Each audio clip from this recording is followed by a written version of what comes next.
Good evening friends, we start our Hindu discussion of 3 September. आज इतना कुछ हिंदू में नहीं था, एडिटोरियल भी इतने काम के नहीं थे, सब पर्टिकुलर वैक्सीन के बारे में और पार्टी के बारे में, तो हमने इतना कुछ नहीं लिया। पहला जो एडिटोरियल आता है, देखो वीडियो लंबी होती है, मुझे पता है वीडियो मेरी बहुत बहुत लंबी होती है, क्योंकि हमारा जो प्रोसीजर है वो रहता है मेंस को प्रोस्पेक्टिव ऐसे कवर करना। मैं प्री के पॉइंट बताता रहता हूँ, ये प्री के पॉइंट्स हैं। तो हमारा क्या रहता है, बेसिक और करंट को एक साथ लिंक करके पढ़ना, ताकि मेंस में हम आंसर राइटिंग फॉर्मेशन कर पाएँ। क्योंकि हमारे लिए इंपॉर्टेंट प्री नहीं है, प्री के साथ साथ मेंस भी उतना ही इंपॉर्टेंट है जितना पूरे एग्जाम में क्वालिफाई करने के लिए। तो हम स्टार्ट करते हैं। पहला बोला सीजीआई ने बोला है कि जो कम्युनल कंटेंट में जो कम्युनल कंटेंट चलते हैं मीडिया पर, इन सब चीज़ों पर सोशल डिस्क्रिमिनेशन किया जाता है, उन सब चीज़ों को उनको कहीं ना कहीं कर्टेल करना चाहिए। इन्होंने ऐसी बात बोली है। तो कहीं ना कहीं हमारे जो सोलिसिटर जनरल ऑफ इंडिया है तुषार मेहता, उन्होंने बोला है नहीं, उसके लिए हम रूल लेके जो आए हैं आईटी रूल्स 2021 जो आए उसी के ऊपर काम करेंगे। तो हमें क्या पढ़ेंगे, हम पढ़ेंगे आईटी रूल्स के बारे में पढ़ेंगे। अब कुछ साइलेंट इनके कुछ प्रोविजंस हैं, जैसे न्यू आईटी रूल्स आए हैं, ये फेम करते हैं, एड्रेस करते हैं सोशल मीडिया को, डिजिटल मीडिया को, ओटीटी प्लेटफॉर्म। जो ओटीटी प्लेटफॉर्म होते हैं आप देखते हो ना, अमेजॉन हो गया, नेटफ्लिक्स हो गया, ये सारे कौन से, ये ओटीटी प्लेटफॉर्म है। ओवर द टॉप मतलब कि जो आपकी चॉइस है उसके हिसाब से आप देख सकते हैं। अगर आपको ये नहीं देखना, कुछ और देख लो, तो ये प्लेटफॉर्म सारे हैं। Social media company are prohibited from hosting और पब्लिशिंग एनी अनलॉफुल इन्फॉर्मेशन। जो सोशल मीडिया साइट है वो प्रोहिबिट करेंगी, रोकेंगी, कोई अनलॉफुल इन्फॉर्मेशन है उसको रोकने का काम करेंगी। These information the relation to the interest of the sovereignty integrity of India. अगर कोई ऐसी इन्फॉर्मेशन है जो हमारी सोवरनिटी को, इंटीग्रिटी को या पब्लिक ऑर्डर को हार्म कर रही है, उसको रोकने का काम कैसे करेंगे, इन आईटी रूल्स के अंदर डिफाइन किया गया। इन सच इन्फॉर्मेशन, अगर कोई इन्फॉर्मेशन ऐसी है पब्लिश की हुई, government can not take down such information with in 24 hour. तो ठीक है, उसको टेक डाउन किया जाएगा, ख़त्म किया जाएगा 24 घंटे के अंदर अंदर। Government can directly message the platform to identify the user. अब ये भी फाइंड किया जाएगा वो यूज़र कौन है जिसने ये मिस इन्फॉर्मेशन सोसाइटी के अंदर डाली है, जो हमारी सोवरेनिटी इंटीग्रिटी को हार्म कर रही है, वो भी बताया जाएगा। आईटी रूल 2021 में एक चीज़ और की है, call for social media company to publish monthly complain report. मतलब इसमें क्या है कि देखो उनको क्या बनाएंगे, वो रेसिडेंस मैकेनिज्म बनाएंगे जहाँ पे आप कंप्लेन कर पाओगे। उस कंप्लेन, कितनी कंप्लेंट आपको मंथली मिली, उसका एक आप पूरा एक डाटा इकट्ठा करके और उसको पब्लिश करेंगे, ऐसा गवर्नमेंट ने बोला, इन आईटी रूल के अंदर बोला है। उसमें ये बताया जाएगा इस आदमी की कंप्लेन आई, हमने ये एक्शन लिया और ऐसे हमने सॉल्व किया। तो सारा एक पूरा डाटा पीडीएफ का आप डाटा आप उसमें रखा जाएगा। अभी रिसेंटली फेसबुक ने, गूगल ने अपनी ये रिपोर्ट पब्लिश की, आप जाके उसे पढ़ सकते हैं, मिल जाएगी, गूगल पे सर्च करोगे। सोशल मीडिया जो प्लेटफॉर्म है दो भाग में डिवाइडेड है। एक तो होता है सोशल मीडिया इंटरमीडिएट, ठीक है ना, जिसमें ठीक है जो प्लेटफॉर्म होते हैं लिमिटेड यूज़र बेस रहता है इन पे। एक होता है सोशल मीडिया इंटरमीडिएट्स, ठीक है। सिग्निफिकेंस क्या है सोशल मीडिया इंटरमीडिएट का, ये प्लेटफॉर्म ऐसे हैं जहाँ पे लार्ज यूज़र बेसिस होता है, ये आपको पता ही है। अब ये क्या सिग्निफिकेंट क्या सोशल मीडिया इंटरमीडिएट्स का क्या होता है, follow the few additional measure, like उनके लिए कुछ एडिशनल मेजर रखे गए हैं। Physically contact address in India, India में होना चाहिए कुछ ना कुछ उनका, अपॉइंट करना है उनके चीफ कंप्लेन ऑफिसर। ये इंटरमीडिएट सोशल मीडिया इंटरमीडिएट्स क्या है, जो आपको ये फेसबुक वेबू सब यही है, इनको एक चीफ कंप्लेन ऑफिसर अपॉइंट करना है जो इंडिया में प्रेजेंट होना चाहिए, इंडिया का, इंडियन में होना चाहिए वो। कोई नोडल ऑफिसर बनाना है, इंडियन सिटीजन होना चाहिए, मतलब इनके लिए भी, और एक रेसिडेंट ग्रीवेंस ऑफिसर बनाना है। ये 3 आदमी को अपॉइंट करना है कि ताकि जो भी कंप्लेन हो उन सब चीज़ को चेक कर पाए। तो इन सब आदमी को कंप्लेन किया जाएगा। 24 बेसिस पे जो नोडल कॉन्टैक्ट पर्सन होगा वो 24 बेसिस पे कोऑर्डिनेट करना चाहिए अगर कोई कंप्लेन उसके पास आती है। जो रेसिडेंट्स ग्रीवेंस ऑफिसर होगा must acknowledge the complain with in 24 hour, उसको 24 आवर के अंदर एक्नॉलेज करना चाहिए जो भी जिसने कंप्लेन की है, और उसकी कंप्लेन को 15 दिन के अंदर रिसॉल्व करना चाहिए, ये भी इसके अंदर लिखा गया है। अब दूसरे हैं आपके डिजिटल मीडिया ओटीटी प्लेटफॉर्म। ये तो हो गए फेसबुक जो आप सोशल मीडिया चीज़ें चलाते हो। इसमें क्या है कि 3 ऑफिसर अपॉइंट किए जाएंगे, 24/7 बेसिस पे कंप्लेन लेंगे, उस कंप्लेन को मतलब जवाब देंगे 24 घंटे के अंदर क्या आप कर रहे हो, और 15 दिन तक अंदर से सॉल्व करेंगे कंप्लेन को, जो भी कंप्लेन होगी कोई आदमी करेगा तो। ये सारी बात इसमें की गई है। फिर आता है न्यू आईटी जो डिजिटल मीडिया और ओटीटी प्लेटफॉर्म के लिए क्या है, ये कोड ऑफ एथिक्स मेंटेन करेंगे, ताकि जो स्ट्रीमिंग कर रहे हैं नेटफ्लिक्स जो दिखा रहे हैं उसमें वो सर्टिफिकेट देंगे, यूनिवर्सल है या 7+ है या 13+ देख सकते हैं, 16+ देख सकते हैं या एडल्ट है, ये आप सेल्फ सर्टिफिकेशन दोगे चीज़ों का। अगर वो कंटेंट ऐसा है उसको, मतलब क्या होता है कि गवर्नमेंट चेक कर सकती है ना आपने किस टाइप का कंटेंट आप दिखा रहे हो, उसको कौन लोग देख रहे हैं, तो उस टाइप का सेल्फ सर्टिफिकेशन आप प्रोवाइड करोगे। ये OTT प्लेटफॉर्म के लिए है। अब इसमें भी और चीज़ क्या है, दे नीड टू स्टेबल, ठीक है ना, लॉक किया जाएगा 30+ जो कंटेंट होंगे, एज वेरिफिकेशन सिस्टम डेवलप किया जाएगा, ताकि कुछ भी हो सकता है, आधार बाद में आधार मैंडेटरी कर दें या कोई चीज़ मैंडेटरी कर दें, तो एज वेरिफिकेशन जो कंटेंट होगा, जो 13+ वाले हैं वो एडल्ट ही देख सकते हैं। तो उनके लिए जैसे एज मेरी 13 है तो मैं 13+ वाला देख सकता हूँ, तो मेरे लिए 16+ वाला एडल्ट वाले ब्लॉक हो जाएंगे सारे कंटेंट। तो ऐसे पूरा एक सिस्टम बनाया जाएगा। जो पब्लिशर होगा न्यूज़ का वो ऑब्जर्व करेगा, मतलब चीज़ों को देखेगा, जो जर्नलिस्ट होंगे ये सब होंगे ये भी चेक करेंगे, कंडक्ट मेंटेन रहना चाहिए। प्रेस काउंसिल ऑफ इंडिया या प्रोग्राम कोड जो है, केबल जो एक्ट है आपका रेगुलेशन वाला, वो भी चेक करेंगे कि प्रॉपर तरीके से सब काम चल रहा है, जो एडवर्टाइजमेंट दिखाया जा रहा है जेन्युइन है, वे सब है, इन सब चीज़ का चेक किया जाएगा। अब इनके लिए एक चीज़ और बनाई गई है, 3 टायर गवर्नेंस मैकेनिज्म इनके लिए भी बनाया गया है। ग्रीवियंस रेसिडल मैकेनिज्म, जहाँ पे आप कंप्लेन कर सकते हो, इनके लिए भी बनाया गया है। वो कैसे, 3 टायर इनके लिए भी था, देखो 3 टायर इनके लिए 3 ऑफिसर अपॉइंट करना है, इनके लिए भी 3 ऑफिसर अपॉइंट करने हैं। इसमें 3 टायर नहीं है, पर जो OTT प्लेटफॉर्म है ये सब है, इनके लिए 3 टायर स्ट्रक्चर है। पहले self regulation by the publisher, आप खुद रेगुलेट करो, कुछ पब्लिशर है। सेल्फ रेगुलेशन एक बॉडी बनाई जाएगी, अगर ये नहीं सुनते तो इस बॉडी सुनेगी, फिर ये सेकंड लेवल पे इसे हेड करेंगे रिटायर्ड जज ऑफ सुप्रीम कोर्ट और high court, independent eminent person इसके अंदर होंगे जो चेक करेंगे कोई केस आता है। थर्ड क्या होगा कि IB मिनिस्ट्री के साथ में मिलकर एक बॉडी बनाई जाएगी, ठीक है, इंटर डिपार्टमेंट कमेटी होगी जो ग्रीवेंस सुनेगा, पब्लिक की शिकायत सुनेगा, ब्लॉकिंग और सेंसरशिप इसी के पास, बॉडी के पास ही होगी। तो इसमें 3 टायर स्ट्रक्चर रखा गया है इम्प्लीमेंट करने के लिए। फिर ये देखो रीजनेबल एज वेरिफिकेशन होगा, डिस्प्ले द, ये सारी चीज़, ये मैंने शॉर्ट फॉर्म में इसमें सारी चीज़ मेंशन कर दिया। देखो ये तो हो गया आपका एथिक्स कोड जो डिजिटल मीडिया और OTT प्लेटफॉर्म के लिए। इधर आपका होगा, ये देखा ministry of information and broadcast, ये देखेगा मिनिस्ट्री ऑफ इलेक्ट्रॉनिक और IT, guideline for social media जो है आपकी। तो ये भी आपका डिफरेंस है। इसमें क्या है कि यूज़र 50,000 से ज़्यादा, यूज़र बेस 50,000 से कम है, तो ऐसे 2 भाग में डिवाइड किया गया जो मैंने आपको बताया था। इसमें क्या appointed chief complain officer, appointed nodal officer, resident grievance officer monthly publish करनी है, फिजिकली जो कॉन्टैक्ट एड्रेस इंडिया में होना चाहिए, वॉलंटरी यूज़ होना चाहिए, वेरिफिकेशन मैकेनिज्म का रिमूवल होना चाहिए, अनलॉफुल इन्फॉर्मेशन, तो ये भी आपको ध्यान रखना है। देखो दोनों में डिफरेंस है, मिनिस्ट्री ऑफ इलेक्ट्रॉनिक और IT, ministry of information and broadcast, तो ये दोनों ही मिनिस्ट्री दोनों के लिए अलग अलग काम करनी है, पर रूल IT रूल दोनों के लिए एक है। अब इसमें क्या एडवांटेज क्या होगी, बेनिफिट क्या होगा, मैं डायरेक्टली यहीं से बताता हूँ आपको। For the citizen and society quality content मिलेगा आपको, प्रोटेक्शन मिलेगी, आपके बच्चे कुछ गलत चीज़ ना देख पाए, सिटीजन एम्पावरमेंट मिलेगी क्योंकि आपको शिकायतकर्ता भी मिल रहा है, शिकायत आप कर सकते हो। कर्बिंग द मिस इन्फॉर्मेशन, जो गलत इन्फॉर्मेशन दिखाई जाती है अब कर्व होगी। ये तो हो गया सिटीजन और सोसाइटी के लिए फ़ायदे। अब हो जाता है मीडिया और एंटरटेनमेंट सेक्टर के लिए क्या क्या फ़ायदे हैं। सस्टेनेबल ग्रोथ होगी, ऑडियो विजुअल सर्विस सेक्टर मतलब ग्रोथ होगी उनकी, अवॉइड होगी लिटिगेशन, जो उनके खिलाफ शिकायतें होती हैं वो भी कम हो जाएंगी क्योंकि पहले ही आप डिलीट कर दोगे गलत कंटेंट को। आर्टिस्ट फ्रीडम मिलेगी लोगों को, जो आर्टिस्ट होता है उनको भी फ्रीडम मिलेगी, और सेल्फ जो क्लैरिफिकेशन कर रहे हो, मतलब आप चीज़ों को बता रहे हो, उसमें थोड़ा लाभ मिलेगा।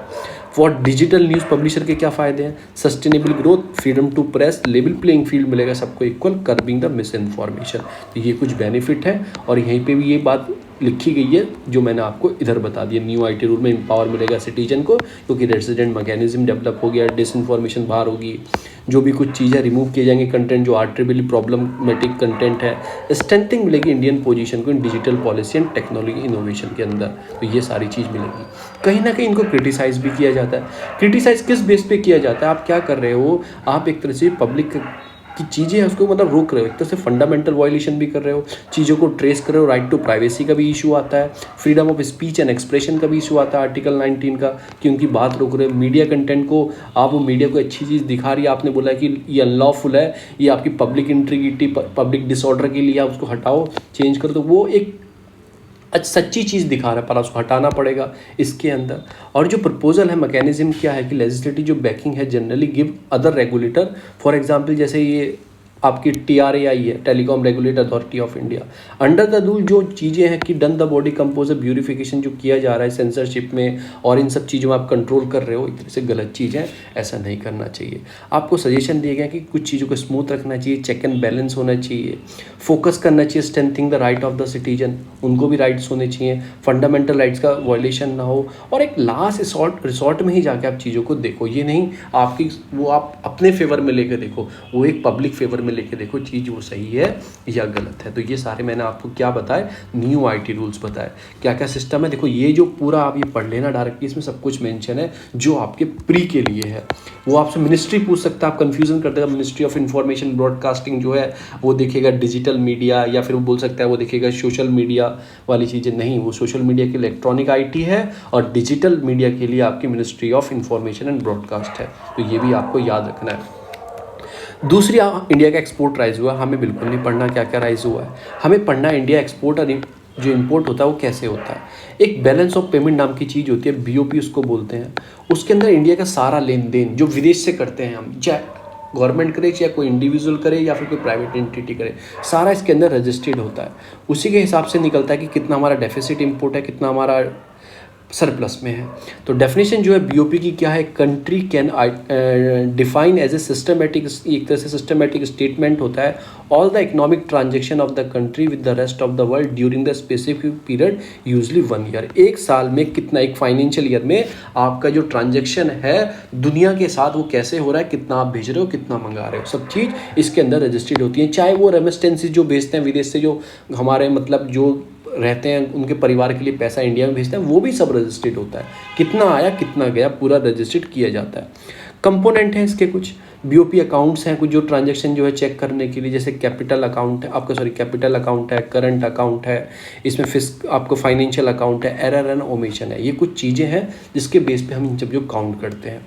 इट ऑल्सो सोच द मतलब फॉरेन एक्सचेंज रिजर्व कितना है, इसी से डिफाइन होता है हमारा कितना हमारे पास रिजर्व आया। तो ये सारी चीज़ें हैं। एक इसमें होता है करंट अकाउंट, ये क्या करता है, जो एक्सपोर्ट इंपोर्ट होता है ना, जो गुड्स जो हैं, जो मर्केंडाइज चीज़ें हैं, गुड्स जो हैं, उनको रिप्रेजेंट करंट अकाउंट में करता है।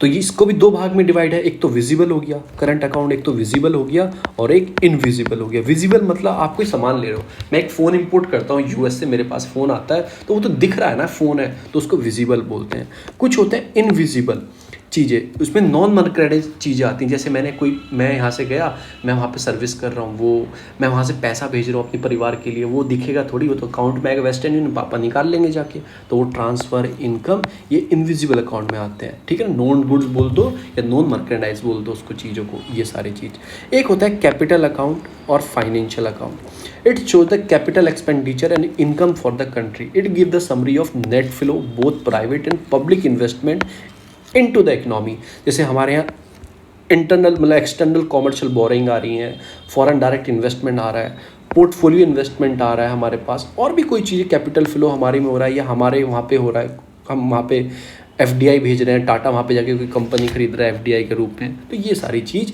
ये होती हैं कैपिटल अकाउंट में, या फिर कोई गवर्नमेंट लोन ले रही है या फिर गवर्नमेंट किसी को दे रही है, तो ये सारी चीज़ किस में होती हैं, कैपिटल अकाउंट में चीज़ों को देखा जाता है। तो ये 2 अकाउंट होते हैं। एक होता है एरर और ओमिशन। एरर और ओमिशन क्या होता है, कभी कभी जब काउंट करते हैं ना, कितना दिया कितना आया, वो प्रॉपर फिगर नहीं बैठ पाती है, 1-2% की उसमें गलती होती है, तो उसको क्या करते हैं, एरर और ओमिशन मान के हम वो बैलेंस नहीं बन पाता है प्रॉपर तरीके से, तो उसे एरर और ओमिशन मान के रिफ्लेक्ट कर देते हैं। ठीक है, inability of the record international transaction accurately. तो हम थोड़ा बहुत गड़बड़ हो जाती है क्योंकि इतनी बड़ी ट्रांजेक्शन है, किसी का आपको पता नहीं लगी, कुछ नहीं हुआ, तो उसको एरर और ओमिशन मान के हम क्या कर देते हैं, अपना अकाउंट अच्छे से कर देते हैं। ओवरऑल जो BOP अकाउंट है कैन भी सरप्लस रहता है हमारा, ठीक है ना। और एक डेफिसिट, ये कैसे डिफाइन होता है कि सरप्लस है डेफिसिट है। इफ़ डेफिसिट कब होगा, जब आप ज़्यादा मतलब क्या हो रहा होगा, आपका फॉरेन एक्सचेंज रिजर्व कहीं ना कहीं डेफिसिट, अगर आपका डेफिसिट कब होगा, ताकि आप ज़्यादा इंपोर्ट कर रहे हो और कम एक्सपोर्ट कर रहे हो चीज़ों का, कुछ भी हो, सर्विस हो, कुछ भी हो, ज़्यादा पैसा आपकी कंट्री से जा रहा है तो कम पैसा आपकी कंट्री में आ रहा है, तो आपका अकाउंट डेफिसिट रहेगा। ठीक है, और उसमें क्या होगा कि जो आपका फॉरेन जो रिज़र्व है वो कहीं ना कहीं डेफिसिट होगा, आपका रिजर्व जाएगा ना, आपका खाली होगा, जो RBI फॉरेन रिजर्व रखती है पैसे विदेशी का गोल्ड फॉर्म में, वो कहीं ना कहीं आपका कम होगा, फॉरेन रिजर्व आपका कम होगा। तो ये भी आपको याद रखना है। मैं आपको एक चीज़ बता दूं, हमारा मोस्टली जो कैपिटल करंट अकाउंट है ये सरप्लस रहता है। आजकल तो कैपिटल भी चल रहा है क्योंकि एफडीआई इनफ्लो बहुत आ रहा है हमारी कंट्री में। करंट अकाउंट क्यों रहता है? क्योंकि हमारी जो रेमिस्टेंसेज है वहाँ से पैसा आता है ना, वो बहुत आता है। तो ये उसमें इनविजिबल अकाउंट तो हमेशा हमारा जो रहता है वो प्लस में रहता है। तो ये आपको याद रखना। और रिजर्व हमारा क्या, रिजर्व क्या है, falling shortly then the scenario is refer to BOP crisis. इससे क्या होता है, हमारे फॉरेन रिजर्व पे इफेक्ट पड़ता है कि हमारा जो रिजर्व है वो कम होता है और हम बहुत सारी चीज़ इंपोर्ट करते हैं, पेट्रोल खरीदते हैं, तो वो हमारा कम होगा। तो इससे क्या शो होगा, बीओपी क्राइसिस, मतलब हमारे BOP balance of payment crisis में आ रहा है। ऐसा 991 में हुआ था, फिर पॉलिसी चेंज की गई, आईएमएफ ने गाइडलाइन दी थी कि ये पॉलिसी चेंज करो, ओपन करो अपनी इकोनॉमी को, ताकि आपका फॉरेन रिजर्व बढ़ पाए और आपके बीओपी क्राइसिस हैंडल हो पाए। और आईएमएफ जब बीओपी क्राइसिस ऊपर नीचे होते हैं ना, क्राइसिस आते हैं, तो आईएमएफ पैसा भी देता है, ये भी आपको याद रखना है। तो ये सारी चीज़ है। अब मैं कुछ चीज़ ऐसी बताऊंगा जो हम इंपोर्ट करते हैं, जो हम एक्सपोर्ट करते हैं इंडिया में, ठीक है। इन 2020-21 में हमारा डिक्लाइन हुआ है बोथ, एक्सपोर्ट भी इंपोर्ट भी। आपको पता ही है कोरोना चल रहा था, इन सब चीज़ों पर डिक्लाइन हुआ, इंडस्ट्रियाँ बंद हो गई थी, सब कुछ बंद हो गया था, इंपोर्ट भी डिक्लाइन था और एक्सपोर्ट भी डिक्लाइन, एक तरह से स्टॉप लग गया था इकोनॉमी में ड्यू टू दिस सीजन। जो हमारा उससे क्या हुआ कि जो हमारा डेफिसिट है, ट्रेड डेफिसिट, वो कहीं ना कहीं लोअर रहा, बढ़ा नहीं। जब आपने मंगाया भी नहीं है, दिया भी नहीं, आपने बंद कर दिया, तो हमारा ट्रेड डेफिसिट इस फाइनेंशियल ईयर में कहीं ना कहीं कम रहा, ये भी ठीक बात है। करंट अकाउंट जो बैलेंस रहा हमारा वो लोअर रहा, ट्रेड डेफिसिट, ठीक है ना। इंक्रीज़ हुआ इन द एक्सपोर्ट, हमारा भी इंक्रीज़ हो रहा है, सॉफ्टवेयर सर्विसेज इंक्रीज़ हो रही है इंडिया में, तो हम सर्विस तो बहुत अच्छी देते हैं, सॉफ्टवेयर इंजीनियर हमारे विदेशों में। तो कोई current account was the set as a registered surplus first time in the 17 years. तो आपको ये याद रखना है, जो हमारा करंट अकाउंट ऊपर बताया ना, ये सरप्लस में गया क्योंकि हम सर्विस प्रोवाइड कर रहे हैं, वो सर्विस किस में आता है, इनविजिबल वाला जो मैंने आपको बताया था, करंट अकाउंट के विजिबल जिसमें गुड्स का लेन देन होता है, और एक इनविजिबल अकाउंट है उसमें कर रहे हैं। एक्सपोर्ट हमारी कमोडिटी हम क्या करते हैं सबसे ज़्यादा, टॉप 3 सबसे ज़्यादा जो हम एक्सपोर्ट करते हैं पेट्रोलियम प्रोडक्ट, पेट्रोल को नहीं कर रहे, पेट्रोलियम प्रोडक्ट को करते हैं। ड्रग जो फॉर्मुलेशन है उनको करते हैं, जो मोती आते हैं और स्टोन्स आते हैं उनको करते हैं। टॉप 3 एक्सपोर्ट है हमारा जो हम विदेशों में बेचते हैं, पेट्रोलियम प्रोडक्ट, क्योंकि हम पेट्रोल का बहुत यूज़ करते हैं, उससे प्रोडक्ट भी बनते हैं, जेली बनती है ना। पेट्रोल को रिफाइनरी में क्या किया जाता है, क्रूड ऑयल आता है, नीचे वो उसके अलग अलग फ्रेगमेंटेशन होते हैं, सबसे ऊपर गैस निकलती है, उसमें नीचे ये निकलता है, सबसे नीचे जेली बैठी रहती है। जब उसे आग लगाते हैं, गर्म करते हैं पर्टिकुलर टेम्परेचर पर, तो सबसे नीचे जेली रह जाती है, उससे प्रोडक्ट बनते हैं। जो आप ये क्रीम लगाते हैं सब पेट्रोलियम जेली से बनते हैं। तो वही सारे जो पेट्रोल से बनने वाले प्रोडक्ट हैं उसका हम क्या करते हैं, सबसे ज़्यादा एक्सपोर्ट करते हैं। फिर ड्रग्स जो है हमारे जो फार्मास्यूटिकल है उसका, फिर जो मोती होते हैं प्रीशियस स्टोन का, सबसे ज़्यादा हम एक्सपोर्ट करते हैं। फिर आता है टॉप 3 एक्सपोर्ट डेस्टिनेशन कौन सी है हमारी इंडिया की, वो यूएस से सबसे ज़्यादा, फिर चाइना और फिर यूएई। ये सबसे ज़्यादा एक्सपोर्ट हम इन कंट्री में करते हैं। अब मंगाते किस कंट्री से सबसे ज़्यादा इंपोर्ट क्या करते हैं, क्रूड ऑयल ही करेंगे, पेट्रोलियम प्रोडक्ट करेंगे और गोल्ड करते हैं। तो हमारे लोग गोल्ड बहुत पहनते हैं, क्रूड ऑयल तो आप सबसे ज़्यादा करते हैं, और पेट्रोलियम प्रोडक्ट करते हैं और गोल्ड करते हैं। तो पेट्रोलियम प्रोडक्ट भी करते हैं और एक्सपोर्ट भी करते हैं, तो ये भी सही है। फिर क्या है कि हम इंपोर्ट किस कंट्री से सबसे ज़्यादा करते हैं, सबसे ज़्यादा चाइना से करते हैं, फिर यूएस से और यूएई। तो कहीं ना कहीं यही 3 कंट्री और यही प्रोडक्ट आसपास ही कहीं ना कहीं देखे जा रहे हैं। तो ये सारी चीज़ है। जो इंडिया टॉप ट्रेडिंग पार्टनर कौन से हैं, इंडिया मर्केंडाइल जो है, मतलब कि जो ट्रेडिंग बैलेंस है, मेजर कंट्री है 2020 और 21 में आप देखो, या फिर 19-20 में देखो, India has the most favourable trade balance जो है विद यूएसए के साथ है, उसके बाद बांग्लादेश के, और उसके बाद आपके नेपाल के। जो हाईएस्ट ट्रेड डेफिसिट किसके साथ है हमारा, मतलब हमारा जो ट्रेड है वो उसमें चलता है, प्लस में चलता है, सरप्लस में, किसके साथ, यूएस के, बांग्लादेश और नेपाल के। डेफिसिट घाटे में किससे चलता है, चाइना के साथ, इराक के साथ, सऊदी अरेबिया के साथ। ऐसा क्यों, चाइना से हम इतने सारे इलेक्ट्रॉनिक आइटम इंपोर्ट होते हैं, उनके प्रोडक्ट इंपोर्ट होते हैं, उनकी कितनी सारी चीज़ें मंगाते हैं। इराक से हम ऑयल मंगाते हैं, पर इराक हमसे कुछ लेता नहीं है, उसमें कुछ चाहिए नहीं, वहाँ से ऑयल आता है हमारा 50%। फिर सऊदी अरेबिया से आता है हमारा ऑयल जो आता है, तो इसकी वजह से हमारा इनके साथ घाटे का ही सौदा रहता है, डेफिसिट में ही ट्रेड चलता है। तो ये बात आपको याद रखनी है। फिर आता है डिप्यूटी स्पीकर। अभी बहुत समय से डिप्यूटी स्पीकर नहीं बनाया हुआ था, 2019 में इलेक्शंस हो गए थे, उसके बाद से डिप्यूटी स्पीकर का अपॉइंटमेंट किया नहीं गया था। पर ये कॉन्स्टिट्यूशन प्रोविजंस है कि डिप्यूटी स्पीकर को बनाया जाए, उसकी सीट वैकेंट, आर्टिकल 93 में लिखा हुआ है। इशू वंस अगेन द, मतलब स्पॉटलाइट इस पर पड़ी, ठीक है ना, कि आप तक अभी नहीं किया, कॉन्स्टिट्यूशन आपकी जो पोजीशन है उसको आप गलत कर रहे हो। तो इलेक्शन कैसे होते हैं स्पीकर के, डिप्यूटी स्पीकर के, मैं आपको ये बताऊँगा। जो क्राइटेरिया है कॉन्स्टिट्यूशन ऑफ इंडिया बोलता है कि speaker should be the member of the house. उसमें से एक आदमी चुना जाता है, ओम बिरला कोटा से ये एमपी बने, उनको बाद में स्पीकर चुन लिया गया, ठीक है। नो स्पेसिफिक कोई क्वालिफिकेशन नहीं है, जो एमपी की क्वालिफिकेशन मेंबर ऑफ पार्लियामेंट की बनने की है वही क्वालिफिकेशन इन्हीं की। Understand the constitution that law of the country consider as the, मतलब जो भी सीट आएगी, मतलब मेजोरिटी जो आएंगे वो होल्डर होंगे, वो जिसको स्पीकर चुनना चाहेंगे वो चुन लेंगे अपने आदमी में से। यूजुअली द मेंबर बिलोंग होता है रूलिंग पार्टी का ही होगा, अपनी पार्टी का रखेंगे, ये भी बीजेपी के होते हैं। जो प्रोसेस होता है उसमें क्या होता है कि मतलब जो रूलिंग पार्टी होती है नॉमिनेट करती है कैंडिडेट को, और उसके लिए फिर इनफॉर्मल कंसल्टेशन होती है, लीडर मतलब ये सब चीज़ चुनते हैं और उसको चुन लेते हैं। जो कन्वेक्शन है इंश्योर करती है one selected speaker enjoy the respect of the all the section of the houses, तो उसको सब इंजॉय करता है वो सारे आपके रेस्पेक्ट जो हाउस के जितने भी सेक्शन है, ठीक है। वोटिंग कैसे होती है इसकी, ठीक है। स्पीकर की along with deputy speaker is elected from the among the Lok Sabha member bye simple majority of the member present and voting. यानी कि स्पीकर का इलेक्शन कैसे होता है, ऐसे ही डिप्यूटी स्पीकर का होता है कि जो मेंबर हैं किसके, लोकसभा के, वही सिंपल मेजॉरिटी से, सिंपल मेजॉरिटी जितने प्रेजेंट हैं उतने ही वोटिंग करके चूज कर लिया जाता है। Once the decision of candidate is taking his or name normally propose by the prime minister, ये प्राइम मिनिस्टर बोलते हैं, प्रपोज करते हैं, या मिनिस्ट्री ऑफ पार्लियामेंट अफेयर, ये नाम प्रपोज करते हैं किसको स्पीकर बनाना है। टर्म ऑफ ऑफिस कितने का रहता है, जिस तारीख से बैठते हैं, ठीक है ना, उसके लगा के इलेक्शन इमीडिएटली हो जाता है, फर्स्ट मीटिंग से लेके और लोकसभा के 5 साल तक। The speaker one selected eligible for री इलेक्शन, दोबारा उसको बना सकते हैं। When ever Lok Sabha is dissolve the speaker does not vacant, ये याद रखना।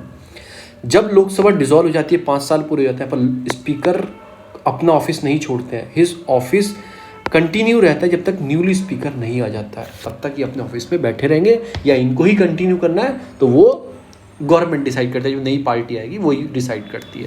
तो ये सारी बात आपको याद रखनी है।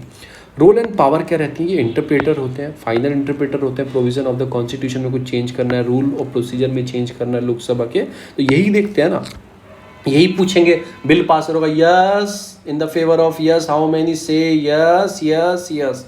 अगर आप देखते होंगे, आपको लोकसभा चैनल राज्यसभा देखते हैं तो वैसे होता है। जॉइंट सिटिंग लेते हैं बोथ द हाउस की, अगर जॉइंट सिटिंग कब होती है आपको यहाँ कमेंट में बताना है, कौन कौन से बिल के लिए जॉइंट सिटिंग हो सकती है। क्या कॉन्स्टिट्यूशन अमेंडमेंट बिल के लिए जॉइंट सिटिंग हो सकती है, क्या ऑर्डिनरी के लिए हो सकती है, क्या मनी बिल के लिए हो सकती है, या फाइनेंशियल बिल के लिए हो सकती है, कौन से बिल के लिए जॉइंट सिटिंग हो सकती है, ये आपको कमेंट में बताना है। अगर होगी तो यही उसे प्रिसाइडिंग करेंगे।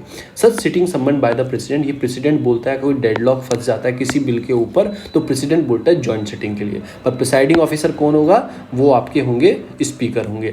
एडजमेंट और सिटिंग मतलब जैसे कोई सेशन चल रहा है, जैसे मॉनसून सेशन चल रहा है, उसको खत्म कर रहे हैं, खत्म इन द सेंस कि कल से स्टार्ट करेंगे, आज का खत्म हो गया डिबेट विबेट, तो ये करते हैं एडजर्नमेंट कर देते हैं, यानी कि आज की कार्रवाई यहीं पे सस्पेंड की जाती है और मीटिंग हम बाद में करेंगे।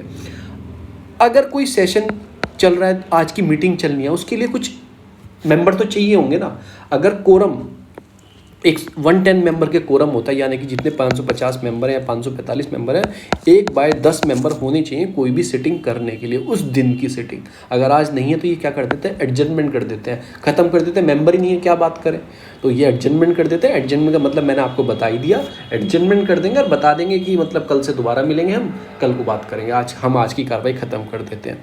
अगर कास्टिंग वोट भी ये करते हैं, कास्टिंग वोट क्या होता है, जैसे 100 मेंबर हैं अभी प्रेजेंट और बात चल रही है, कोई बिल आया 50-50 मेंबर पे ऐसे वोटिंग हो गई तो टाई हो गया, तो ये क्या फिर स्पीकर के पास ऑप्शन होता है वो किस फेवर में वोट करे, उनका वोट हो जाएगा 51 हो जाएंगे कि 50 हो जाएंगे तो वो जीत जाएंगे। तो कास्टिंग वोट करने की पावर होती है, पर पहली बार वोट नहीं करते, मतलब जैसे 50-50 की वोटिंग चली तब वोट नहीं करेंगे, जब वोट टाई हो जाएंगे तब इनके पास पावर आती है, कास्टिंग वोट कर सकते हैं।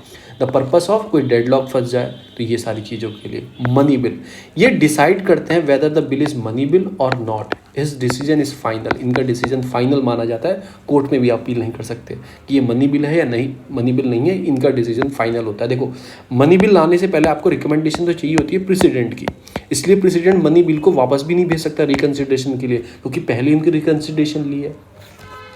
वो मनी बिल है नहीं है उसको कौन डिसाइड करेगा, वो स्पीकर डिसाइड करेंगे मनी बिल है, ठीक है। प्रेसिडेंट के पास जाइए, रिकमेंडेशन लेके आइए, हमें इंट्रोड्यूस करना है, रिकमेंडेशन भी आप लेके आ गए, बिल आपने पास कर दिया, वो आपको बताना है कि राज्यसभा की पावर ज़्यादा होती है, लोकसभा की मनी बिल की इक्वल पावर होती है, वो आपको बताना है। फिर बिल गया साइन होने के लिए प्रेसिडेंट के, या तो वो होल्ड कर लेंगे, पॉकेट वीटो ये वो कर लेंगे, पर वो उस ये नहीं कर सकते, रिकमेंडेशन के लिए वापस नहीं भेज सकते, क्योंकि वो पहले से ही रिकमेंडेड करके उन्होंने भेजा है। ये डिस्क्वालिफिकेशन मेंबर करने और 10 शेड्यूल के अंदर इनका डिसीजन जो होता है वो फाइनल माना जाता है। पर 52 कॉन्स्टिट्यूशन अमेंडमेंट एक्ट के अंदर एक चीज़ ऐड कर दी गई थी कि इसमें आप क्या कर सकते हैं, पावर ऑफ द स्पीकर बता दी गई थी कि वेस्टेड कर दी गई थी। पर 1992 में सुप्रीम कोर्ट क्या बोलता है कि जो जुडिशियल रिव्यू भी आप कर सकते हैं, अगर स्पीकर का डिसीजन है, ठीक है, डिस्क्वालीफाई कर दिया, आप जुडिशियल रिव्यूज़ पे ले सकते हैं, यानी कि सुप्रीम कोर्ट हाई कोर्ट में जा सकते हैं, क्यों मुझे निकाला, तो इस पर जुडिशियल रिव्यू ले सकते हैं।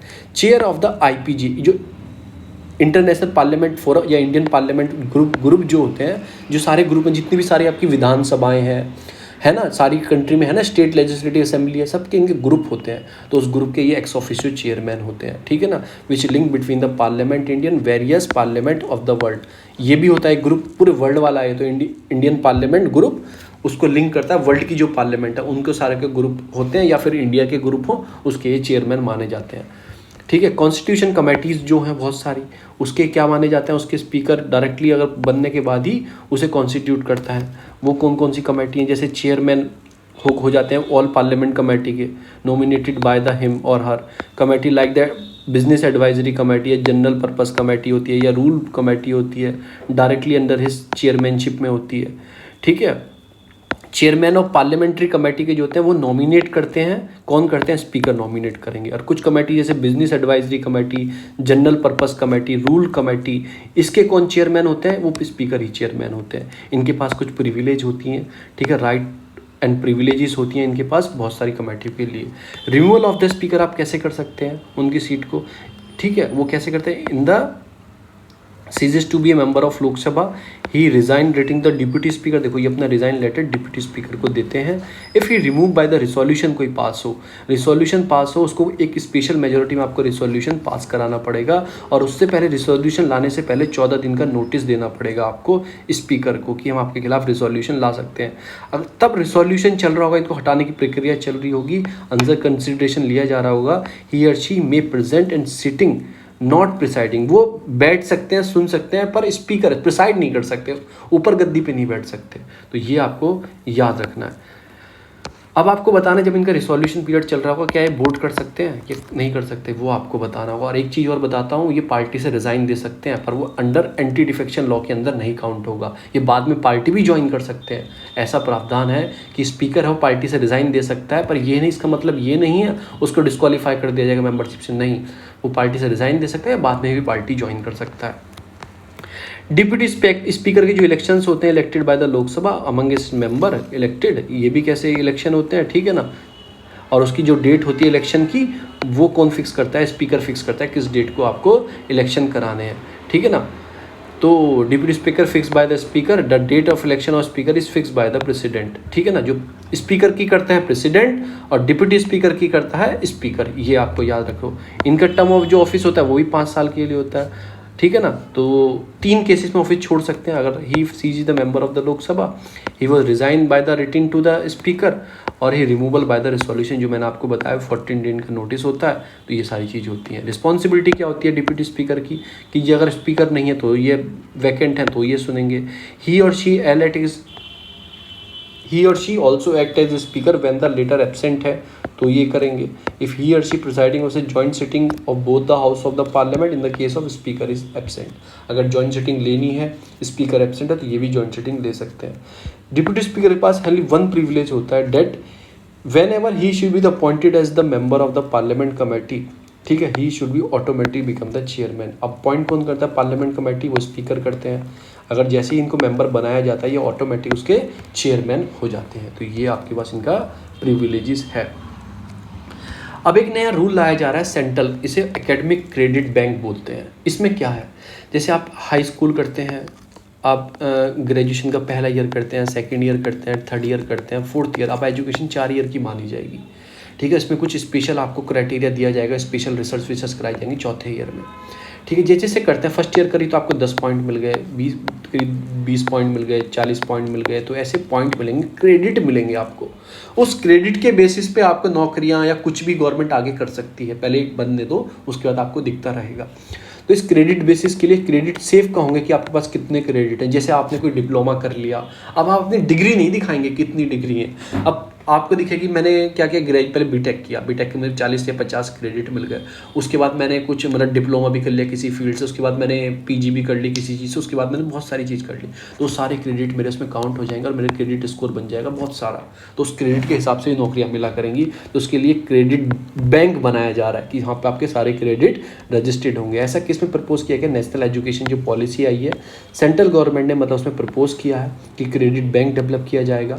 ठीक है ना, जैसे ही आप अलाउ द मल्टीपल एंट्री को, कि आप कभी भी छोड़ सकते हो, आपका मन है फर्स्ट ईयर में छोड़ना, आपने बीटेक स्टार्ट किया फर्स्ट ईयर में छोड़ना है, तो आपके 10 क्रेडिट हो जाएंगे और आपको एक पर्टिकुलर डिग्री भी दे देंगे, वो एक डिप्लोमा की डिग्री दे देंगे। तो मल्टीपल एंट्री और एग्जिट जब मन करे जब छोड़ दो, पर वो पढ़ाई आपकी बेकार नहीं जाएगी 1 साल की, उसमें आपको कुछ क्रेडिट मिल जाएंगे, कुछ सर्टिफिकेट मिल जाएंगे, वो प्रॉपर आपको ग्रेजुएशन का नहीं मिलेगा पर प्रॉपर कुछ सर्टिफिकेट दे दिए जाएंगे।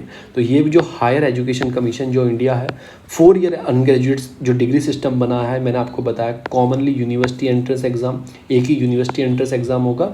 ये डिले हुआ है कोविड की वजह से, पर अब दोबारा से जैसे कोविड कम हो रहा है तो चीज़ें बनाई जा रही हैं। एकेडमिक बैंक डेवलप किए जाएंगे, रोल आउट किए जाएंगे, स्टूडेंट फॉर 290 टॉप इंस्टीट्यूशन जो हैं वो डेवलप करेंगे इन चीज़ों को। All institution in the top 100 जो नेशनल रैंकिंग फ्रेमवर्क है, अपना इंस्टीट्यूशन रैंकिंग फ्रेमवर्क है, जो टॉप 100 इंस्टीट्यूशन है उनको अचीव करना है, ए ग्रेड अंदर नैक के अंदर अचीव करना है। Allowed to participates in the credit transfer system, उसमें पार्टिसिपेट कर सकते हैं। मैंने आपको बता दिया क्रेडिट सिस्टम है क्या, तो ये सारी चीज़ इसके अंदर है। मल्टीपल डिसिप्लिन इशू किए जाएंगे, गाइडलाइंस इशू की जाएंगी स्टूडेंट्स के लिए कैसे कैसे करना है, ये आप पढ़ लेना। इंजीनियरिंग डिग्री जो होंगे वो 14 आप लैंग्वेज में, मतलब अपनी रीजनल लैंग्वेज में कर सकते हैं। ऐसे 14 जो स्मॉल इंस्टीट्यूशन है उनको बोला गया है, वो मराठी, हिंदी, तमिल, तेलुगु में आप कर सकते हैं। ऐसे 14 इंस्टीट्यूशन को बोला गया है। इस्टेब्लिश किया गया national digital education architecture, national education technology forum बनाई गई है। विद्या जो आपकी परवरिश है, 3 मंथ प्ले जो बच्चे होंगे वो विद्या परवरिश से अकॉर्डिंग किए जाएंगे। आंगनबाड़ी, प्ले स्कूल, नर्सिंग, इनका रोल निभाया गया है। और भी चीज़ें हैं कि 3, 5 और 8 क्लास में अनाउंस किया गया for the student of CBSE, कुछ फ्रेमवर्क चेंज किया गया है। थोड़ा मैं आपको डिस्कस कर देता हूँ कि ये एजुकेशन पॉलिसी स्टार्ट कहाँ से हुई। हमें आज़ादी मिलती है, यूनिवर्सिटी एजुकेशन कमीशन को बनाया जाता है। 52-53 में जब इलेक्शन हो जाते हैं तो सेकेंडरी एजुकेशन कमीशन बनता है। 64 में और 66 में के अंदर एजुकेशन कमीशन के लिए कमेटी आती है, डॉक्टर DS कस्तूरी करके, कोठारी करके, कोठारी कमीशन इसको बहुत फेमस बोला जाता है कि ये कुछ सजेशन बताती है। इन्हीं सजेशन की बेस पे नेशनल पॉलिसी ऑफ एजुकेशन आती है 1968 में। ठीक है, 1976 में 42nd कॉन्स्टिट्यूशन अमेंडमेंट एक्ट आता है और एजुकेशन को कॉन्करेंट लिस्ट के अंदर डाल दिया जाता है। 1986 में नेशनल एजुकेशन पॉलिसी दोबारा आती है। 86 में, देखो कितने साल पहले आई थी, 68 में, फिर 86 में। 992 में कुछ इसमें गलतियां थी, उनको दोबारा से मॉडिफाइड किया जाता है 992 में। उसके बाद देखो 992 से 2016 में TS सुब्रमण्यम कमेटी बनती है, कुछ चेंजेस बताती है कि मॉडर्नाइजेशन हो गया, टेक्नोलॉजी बढ़ गई है, कुछ चेंज करो। उसके बाद 2020 में दोबारा कस्तूररंगन कमेटी बनती है। ठीक है, फिर 2020 में जाके कंसल्टेशन करके एजुकेशन पॉलिसी में चेंज किया जाता है। देखो 1986 में आया था, 992 में उसको ठीक किया गया था, उसके बाद सीधा 2020 में आती है। कितने साल हो गए, कम से कम 28-29 साल होने को आ गए हैं और अब तक हमारी एजुकेशन पॉलिसी में चेंज नहीं हुआ। 28 साल में तो धरती आसमान हो गई है, डिजिटलाइजेशन आसमान पे पहुंच गया, डिजिटल चीज़ें, तो ये सारी चीज़ चेंज की गई हैं। मिनिस्ट्री ऑफ HRD को नाउ मिनिस्ट्री ऑफ एजुकेशन बनाया गया है। स्कूलिंग के लिए पहले क्या चलता था, 10+2 आप पढ़ते थे 10 और +2, अब उसको भी चेंज कर दिया गया। अब 5+3, 3+4 पढ़ोगे, 4 साल की ग्रेजुएशन, 3 साल की वो 10th 11th 12, फिर 3 साल की वो ये, और फिर 5 साल की ये, इसमें चेंज कर दिया गया। 1 से 10 तक चलता था पहले 6 to 16 वालों के लिए, देन द क्लास 11-12 करते थे 16 से 18, अब इसको चेंज करके अलग कर दिया गया। 5 साल के आपका फाउंडेशन आपकी एजुकेशन होगी, 3 साल के आपकी पार्टिसिपेटरी होगी, 3 साल के लिए मिडिल होगी और 4 साल के लिए सेकेंडरी एजुकेशन। सॉरी, ये स्कूलिंग स्ट्रक्चर का है जो मैंने आपको बताया, वो इसमें वो नहीं है। 5 साल की foundation, nursery, LKG, UKG, first और सेकेंड, ये होगी आपकी 5 साल की। उसके बाद थर्ड फोर्थ फिफ्थ ये होगी 3, उसके बाद क्या है आपका 3 फिफ्थ हो गया, 6 7 8 ये होगी 3, फिर 9 10 11 12 ये होगी 4। इस टाइप से बना दिया गया है। मल्टीपल स्ट्रीम ऐड की जाएंगी। जो स्ट्रीम आप PCM VCM ये पढ़ते हो, नहीं, आपको मैथ पढ़ना है मैथ लो, फिजिक्स पढ़ना है फिजिक्स लो, उसके साथ आपको ह्यूमैनिटी पढ़ना है ह्यूमैनिटी के कोई सब्जेक्ट लो। ये नहीं PCM लेना कंपलसरी, उसके साथ इंग्लिश और PHE ऐड कर देते थे, नहीं यही पढ़ेंगे, नहीं, अब आप कुछ भी ले सकते हो। डाइल्यूट बोर्ड एग्जाम होंगे, जो टेस्ट होंगे ओनली द कोर जो कॉम्पिटेंसी होगी, ये सारे सिस्टम लागू किए जाएंगे।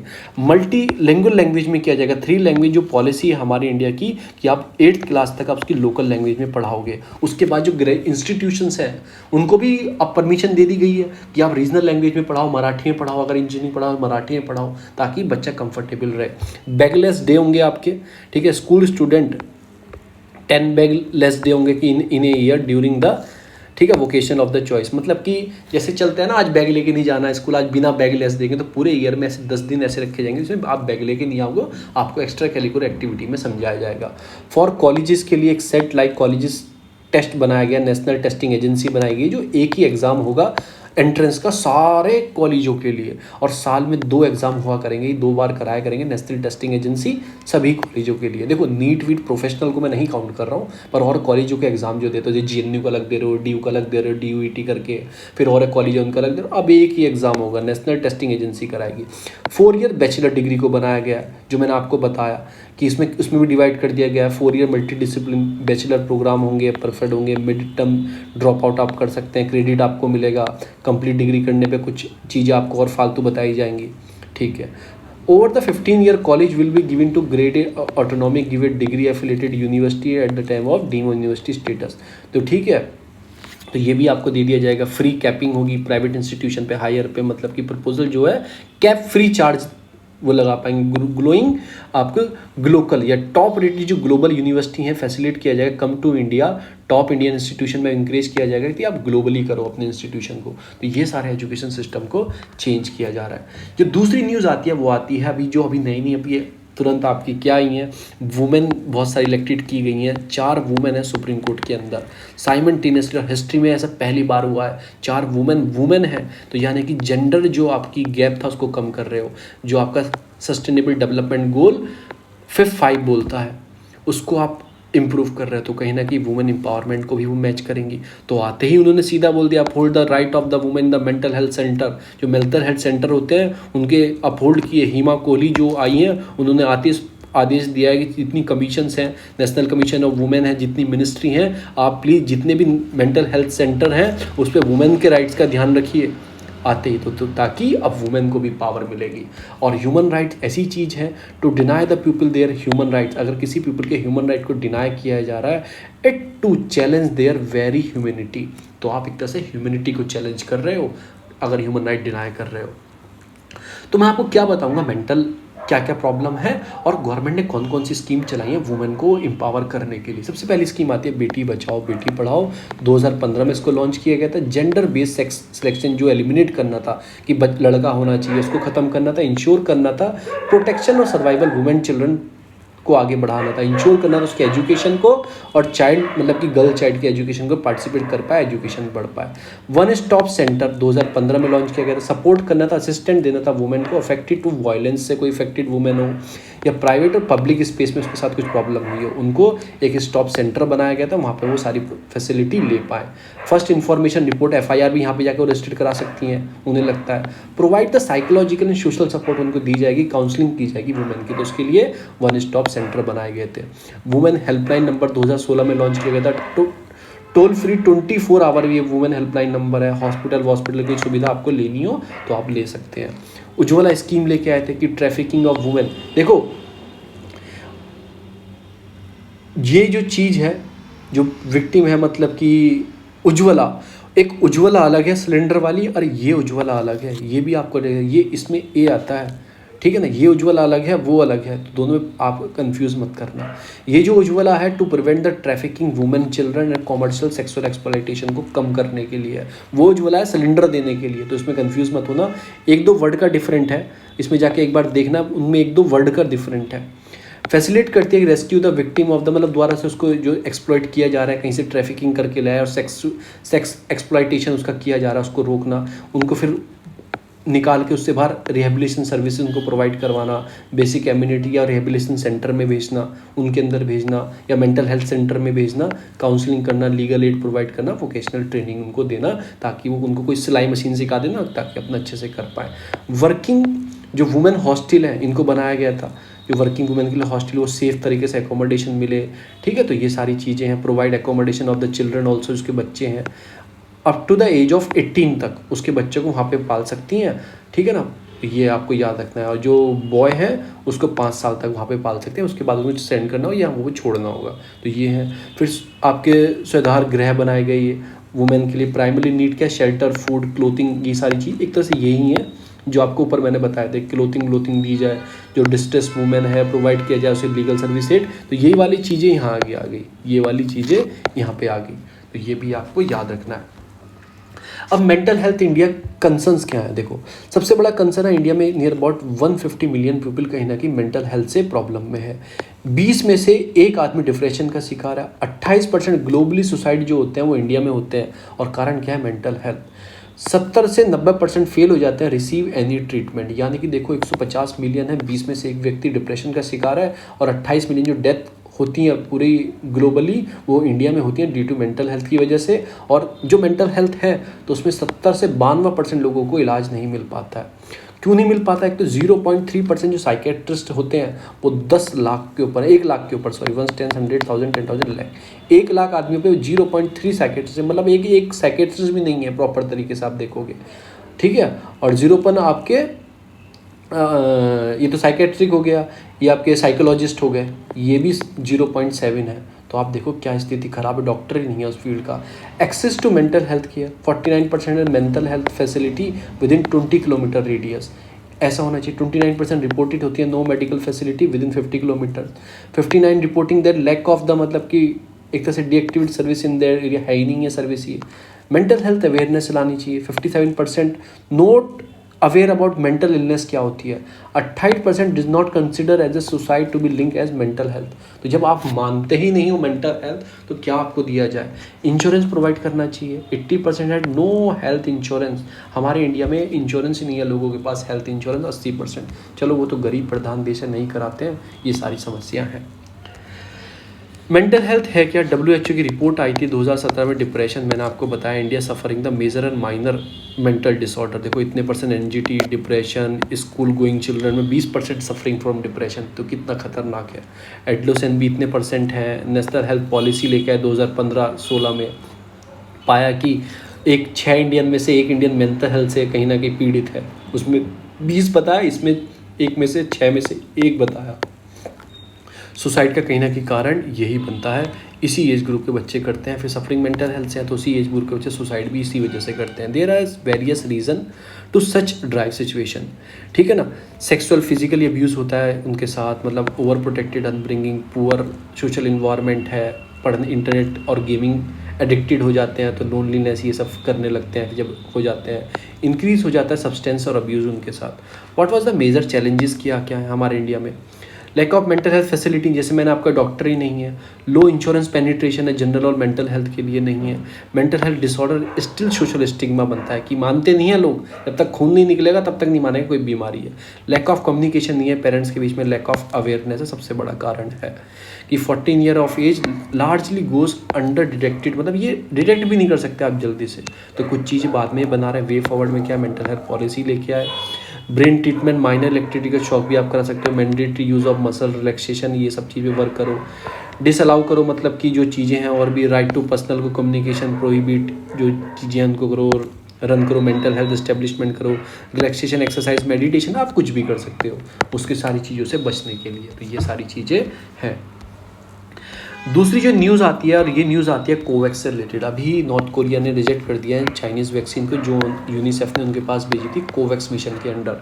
ये कोवैक्स मिशन क्या है, घाना पहली कंट्री है जिसके अंदर कोवैक्स के अंदर उसको वैक्सीन मिली। ये कोवैक्स प्रोग्राम है, लॉन्च किया गया है वैक्सीनेशन जो अलायंस है, गावी, WHO ठीक है ना, एपेडेमिक, CEPP और भी बहुत सारी, यूनिसेफ, बहुत सारे पार्टनर हैं इसमें। गावी ने मेनली लॉन्च किया है और बहुत सारे पार्टनर हैं इसमें, इंटरनेशनल ऑर्गेनाइजेशन। ये है कि जो गरीब देश हैं, जो वैक्सीन नहीं बना सकते, तो डेवलप कंट्री उनको सप्लाई करेंगी, डेवलपिंग कंट्री को वैक्सीन नियर अबाउट 1 बिलियन के आसपास सप्लाई होंगी। इंडिया भी कर रहा था, पर इंडिया ने अभी अपनी वैक्सीन पे, क्योंकि इंडिया की पहले अपनी खपत करनी है। तो ठीक है, इसको वर्ल्ड बैंक बहुत सारी चीज़ें सपोर्ट कर रहे हैं। इसको एम क्या है इसका, मैंने आपको बताया कि रैपिड, फेयर, इक्विटेबल एक्सेस करना है कोविड-19 vaccine to all the country around the. देखो, ये वैक्सीन सबको लगनी चाहिए, एक आदमी भी चुका तो दोबारा से बढ़ेगा। कोवैक्सीन प्रोग्राम स्टार्ट किया गया है कि कोविड-19 टूल एक्सीलेटर बनाया गया तो एक्सेस हो पाए। टारगेटिंग क्या है, रफली 20% जो पॉपुलेशन है, 90% जो एडवांस मार्केट आपकी कमिटमेंट कंट्री हैं, ठीक है, मिडिल और लोअर इनकम जो नेशन है, कैन नॉट ऑफर्ड, वो खरीद ही नहीं सकते वैक्सीन। अफ्रीका कितने देश नहीं खरीद सकते, तो जो घाना को इन्होंने पहली कंट्री बनी है। प्रोसेस करना है, वैक्सीनेशन को बढ़ाना है, कंट्री सप्लाई करनी है, छोटी छोटी कंट्री के जो इनका टारगेट है उनको फुलफिल करना है। ACT जो है एक मिशन भी, जो मैंने आपको ऊपर बताया, ये एक्सेस जो है, ये इसे रिस्पॉन्स कर रहा है, कॉल कर रहा है। G20 लीडर जो है इसको आगे बढ़ाने की कोशिश कर रहे हैं, और भी से WHO, यूरोपियन यूनियन, फ्रांस, आपके आपकी मिलिंडा गेट फाउंडेशन, ये भी सपोर्ट कर रहे हैं, और ये सपोर्ट कोवैक्स को कर रहा है। तो पूरे एक लिंक है। गोल क्या है कि वही है कि स्प्रेडिंग करना है, वैक्सीन सबको मिल पाए और सबका डायग्नोसिस अच्छे से हो पाए, ट्रीटमेंट मिल पाए, वैक्सीन मिल पाए कोवैक्स के अंदर, और ट्रीटमेंट हेल्थ स्ट्रेंथ मिल पाए। यही सारे काम इसके ऊपर किए जा रहे हैं। लास्ट न्यूज़ आती है, इंडियन एक बायोलॉजिस्ट हैं जिनका नाम है, उनको ग्लोबल अवार्ड दिया गया टर्टल कंजर्वेशन के लिए, क्योंकि ये बहुत अच्छा काम करते हैं कछुओं को बचाने के लिए। वो किसने दिया है, इनका नाम है शैलेंद्र सिंह। ये किसी एग्ज़ाम में पूछा जा सकता है, स्टेट के एग्ज़ाम में। इन्हें अवार्ड मिला है, आपको बेहल टर्टल कंजर्वेशन अवार्ड दिया गया है। 3 ईयर क्रिटिकल एंडेंजर जो टर्टल्स हैं उनको इन्होंने बचाया है, तो ये अवार्ड उनके उपलक्ष्य में इनको दिया गया है। और भी प्रोग्राम चलते हैं, जैसे टर्टल सर्वाइवल अलायंसेस भी हैं, IUCN भी चलाता है टोटोइस बचाने के लिए, fresh water turtle specialist group भी हैं, और भी काम होते हैं इनको बचाने के लिए। पर आपको याद रखना है, शैलेंद्र सिंह है, इनको अवार्ड मिला है टर्टल को सेव करने के लिए। अब ये टर्टल्स हैं क्या, इनका सिग्निफिकेंस क्या है? एक तरह से आपको पता ही है, ये सारी चीज़ क्या है, स्पेसिफिक बोन, कार्टिलेज, शेल्स हैं, डेवलप फ्रॉम देयर लिम्स हैं, नहीं मतलब ये सारी चीज़ें इनके अंदर क्वालिटी है। एक दोनों में मिलते हैं, फ्रेश वाटर और सॉल्ट वाटर में मिलते हैं। UPSC पूछ ले आपसे, only found in the fresh water, नहीं, सब में मिलते हैं। ये थोड़े डिफरेंस होते हैं टोटॉइस से। क्या अंतर होता है कि टर्टल और टोटॉइस में, मतलब कि लैंड ड्वेलिंग और वाइल्ड मेकिंग, मतलब स्ट्रक्चर में थोड़ा चेंज होता है, ठीक है ना। स्पेसिफिक एट ए पार्टली एक्वेटिक भी होती है। जो टर्टल्स होते हैं ये कोल्ड ब्लड स्पीसीज होते हैं, मतलब कि कोल्ड ब्लडेड, मतलब कि ठंडे खून वाले ये प्राणी होते हैं। कोल्ड ब्लड स्पीसीज क्या होते हैं, high range of body temperature and move between the environment to make themself warm and cooler, मतलब ये एनवायरनमेंट के हिसाब से ठंडे गर्म होते रहते हैं, ठीक है। एग्जाम्पल जैसे इंसेक्ट्स हो गए, फिशेस हो गए, रेप्टाइल्स हो गए, एम्फीबियंस हो गए। अब ये बताना ह्यूमन क्या है, ह्यूमन क्या है, ये कैसे वाले प्राणी हैं। They have very low metabolism, बहुत कम होता है, and can survive without A food and water for a long time. ये भी आपको याद रखना है बहुत। अब हम खाना खाते हैं, हमारा हीट के फॉर्म में बाहर निकल जाती है, क्यों? क्योंकि हमारा डिफरेंट है, ये कोल्ड ब्लडेड है, ये अपना टेम्परेचर कंट्रोल कर सकते हैं, क्योंकि एनर्जी क्या, नाइबर डिस्ट्रॉयर, नाइबर क्रिएटेड, उसको आप बना भी नहीं सकते, आप उसे खत्म भी नहीं कर सकते। वो एक फॉर्म में आएगी, दूसरी फॉर्म में रिलीज होगी, ठीक है। आप इलेक्ट्रिसिटी जला रहे हो, एनर्जी की फॉर्म में जा रहा है, लाइट की फॉर्म में बाहर निकल रहा है, वो डिस्ट्रॉयर हो रहा है। आप खाना खा रहे हो, हीट की फॉर्म में आपकी बॉडी से बाहर निकल रहा है। तो ये कोल्ड ब्लडेड है, ये अपनी टेम्परेचर को कोल्ड और वार्म कंट्रोल कर सकते हैं, इसलिए ये सर्वाइव रह सकते हैं बहुत दिनों तक, फूड विदाउट फूड, उसके बिना। अकॉर्डिंग टू IUCN के according, most of the species जो टर्टल टोटोइस की वनरेबल, एंडेंजर और क्रिटिकल एंडेंजर उसमें रखा गया। सिग्निफिकेंस क्या है, बहुत इंपॉर्टेंट रोल प्ले करते हैं रिवर को, क्योंकि स्कैवेंजिंग का जो गला सड़ा चीज़ें होती हैं, जो होती हैं वो डेथ हो जाएंगी, उससे पॉइजन हो जाएगा आपका पानी वाटर, पर ये खा जाते हैं। ये ऑर्गेनिक मटेरियल को मतलब कि क्या कर जाते हैं, खा जाते हैं, और वाटर का जो पॉल्यूशन है उसे कंट्रोल करने में हेल्पफुल है। तो कहीं ना कहीं ये हमारे फूड साइकिल चेन के बहुत इंपॉर्टेंट पार्ट है, और आपके हेल्दी वाटर के लिए भी बहुत इंपॉर्टेंट पार्ट है। जो टर्टल की पॉपुलेशन है कहीं ना कहीं could improve in the seagrass ecosystem healthy by removing the seagrass biomass, preventing and remediation formation। ये सब कुछ चीज़ें दी हैं, ट्रांसपोर्ट, न्यूट्रिशन, कोस्टल एरिया में दिया जाता है। अब टर्टल स्टेटस इंडिया में क्या है, इंडिया में 5 स्पीसीज पाई जाती हैं टर्टल की इंडियन वाटर में, जैसे ऑल ओवर रेडले टर्टल हो गया, वो गहीर माठा उड़ीसा पड़ा होगा, ग्रीन टर्टल हो गया, आपकी लॉन्गर हेड टर्टल हो गया, हॉक बिल वाले जो होते हैं, और लेदर बैक टर्टल। जो इसमें से ऑलिव वाला है और लेदर बैक है और आपका लॉन्ग हेडेड है, ये वर्नेबल स्टेटस है IUCN के इनके पास, ठीक है ना, है तो है, वर्नेबल स्टेटस है। आपका हॉक है, हॉक मतलब क्या सोचते हो, हॉक क्या होती है, वो हॉक एक बर्ड का नाम भी है। हॉकबिल हो गया इसके पास क्रिटिकल इंडेंजर है, और ग्रीन टर्टल के पास इंडेंजर है। तो हॉकबिल और ग्रीन टर्टल के पास इंडेंजर और क्रिटिकल इंडेंजर है, और जो बचे हुए 3 है उनके पास कहीं ना कहीं आपको वर्नेबल स्टेटस है, और इनको प्रोटेक्ट किया जाता है Indian wild life protection act के अंदर। इनको शेड्यूल 1 की कैटेगरी में रखा गया है, और इंडिया कहीं ना कहीं बायोडाइवर्सिटी और गंगा रिजुनेशन प्रोग्राम के अंदर इनको प्रोटेक्ट कर रहा है। तो ये सारी चीज़ इसमें की है। लास्ट आता है जो हिमालय के अंदर मैं 2-3 दिन से पढ़ा रहा हूँ, उत्तराखंड में कुछ 5-6 प्रोजेक्ट हैं बनाए जा रहे हैं। वो कहीं ना कहीं उसकी फ्रेजिलिटी को और वर्नेबिलिटी को हार्मफुल है। ऋषि गंगा प्रोजेक्ट अभी डिजास्टर देखे होंगे आपने, तपोवन जो पूरा जो हाइड्रो प्रोजेक्ट है डिस्ट्रॉयर हो गया, 200-300 लोगों की वहाँ पे अभी भी नहीं मिले हैं, बहुत सारी डेथ हुई। तो उत्तराखंड एक फ्रेजाइल एरिया है, एक हाइड्रो पावर प्रोजेक्ट डेवलप करने के ऊपर नहीं काम करना चाहिए। पर एक मीटिंग हुई थी आपकी किसकी, पीएम की। पीएम ने बोला जो प्रोजेक्ट 50% से ज़्यादा कंस्ट्रक्शन हो चुके हैं उनको कंटिन्यू प्लीज़ किया जाए, उसके जो नहीं हुए हैं उनको रोक लगा दी जाए। पर वो बोल रहे हैं, वहाँ के लोग जो लोकल लोग बोल रहे हैं, ये कहीं ना कहीं पूरे सिस्टम को डिस्ट्रॉय कर देंगे। 8-9 प्रोजेक्ट बनाए जा रहे हैं। तो यही सारा इसमें बताया है। और मैं आपको बताइए क्लाइमेटिकल चेंज इशू क्या क्या है, उसकी वजह से क्या क्या प्रॉब्लम हो रही है। ड्रॉट हो रहा है, फ्लैश फ्लड हो रही है, वो लैंडस्लाइड हो रही है, हीट वेव बढ़ रही हैं, ये सारे कारण हो रहे हैं। और आईपीसी रिपोर्ट भी आपको मैं बता चुका हूँ, उसकी वर्किंग ग्रुप 3 वर्किंग ग्रुप होते हैं इसके अंदर। अभी फर्स्ट वर्किंग ग्रुप की रिपोर्ट आई है, उन्होंने साफ बोला है 10 साल में, 2024 तक जो 1.5 डिग्री का उसे रीच कर जाएंगे। वी ऑलरेडी रीच 1.2 डिग्री, और आने वाले 2100 मतलब जैसे 2100 आएगा तभी हम जो 2 डिग्री है उससे ऊपर निकल जाएंगे। अगर हम net neutrality carbon zero carbon पे हम काम नहीं करते हैं, जीरो कार्बन इमिशन पे काम नहीं करते हैं। Net neutrality zero carbon emission एक ही चीज़ है, जितना आप कार्बन बना रहे हो उतना आप कार्बन को आपको कम करना है, मतलब कि उसे सोखना है। तो यानी कि जीरो बना रहा है, जैसे 100 आपने बनाया, 100 आपने उसको अंदर ऑब्जर्व कर लिया। ऑब्जर्व कैसे कर सकते हैं, डिफॉरेस्टेशन को, रिन्यूएबल एनर्जी लगाओ, ये सब करके कर सकते हैं, तो आपको जीरो आ जाएगा। तो जीरो इसको बोलते हैं नेट जीरो, या फिर बोल दो carbon emission, zero carbon emission. तो यही सारी चीज़ें हैं जिसको हमें कंट्रोल करना है। इंडिया का क्या टारगेट है, अभी इंडिया का जो 450 डिग्री आपको क्या करना है, आपको रिन्यूएबल एनर्जी डेवलप करनी है 2030 तक, ये हो गया। फिर बायोफ्यूल का जो ब्लेंडिंग है वो बढ़ानी है ताकि थोड़ा कार्बन कम हो पाए, ठीक है, इंपोर्ट हमारा घटे। तो वो क्या टारगेट है, 2022 तक 10% करना है, 2030 तक आपको उसको 20% करना है। और अभी हमारा जो टारगेट 2022 में फुलफिल करना है 175 गीगावाट का जो है रिन्यूएबल एनर्जी का, ये मैंने सारे आपको बता दिए हैं, ठीक है। तो मैं यहीं पे विराम देता हूँ अपनी इसको चीज़ को, और आशा करता हूँ सब लोग खुश होंगे, और धन्यवाद। प्लीज़ लाइक सब्सक्राइब शेयर जरूर किया करें, और डिस्क्रिप्शन बॉक्स में वीडियो का ग्रुप का लिंक है, टेलीग्राम को ज्वाइन कर लें।